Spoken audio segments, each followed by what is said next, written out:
এটা একটা বিভ্রান্তি ছড়ানো হয়েছে। গাড়ি মেইনটেনেন্সের জন্য 70,000 টাকা করে দেওয়া হয়, কিন্তু আমাদের গাড়ি নেই। গতকালের বক্তব্যে আমি কোনো ট্যাক্স ফ্রি গাড়ি চাইনি, এমপি শেষ, তারপরে গাড়িটি আবার সরকার ফিরিয়ে নিবে। সরকারি দল এবং বিরোধী দল প্রত্যেকেই একটা কমিটমেন্ট দিয়েছে, বহুদিনের প্রচলিত যে ট্যাক্স ফ্রি গাড়ি এবং প্লট আমরা নিব না, এই বিষয়ে আমরা সিদ্ধান্ত নিয়েছি।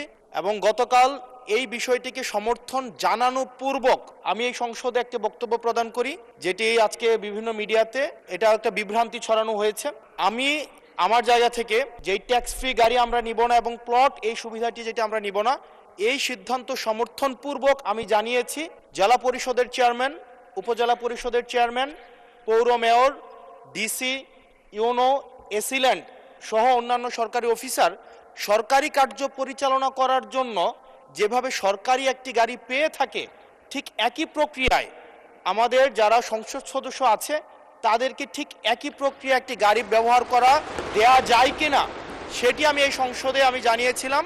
সরকারি মালিকানাধীন একটি গাড়ি যতদিন পর্যন্ত এমপি থাকবেন ঠিক ততদিন ব্যবহার করবেন, এবং সেটির জন্য কিন্তু এক্সট্রা খরচও লাগবে না, কারণ গাড়ি মেইনটেনেন্সের জন্য 70,000 টাকা করে দেওয়া হয়, কিন্তু আমাদের গাড়ি নেই। এখন আমার যে বক্তব্যটা সেটি হচ্ছে, গতকালের বক্তব্যে আমি কোনো ট্যাক্স ফ্রি গাড়ি চাইনি, এবং ট্যাক্স ফ্রি যে প্লট এবং গাড়ির যে বিষয়টি রয়েছে সেটি অলরেডি এই সংসদের পুরো হাউস ঐক্যবদ্ধভাবে সিদ্ধান্ত নিয়েছে তারা এটি নেবে না, এবং এই ত্রয়োদশ জাতীয় সংসদের প্রত্যেকটি এমপি সেটির জন্য একটি অনন্য নজির স্থাপন করেছে।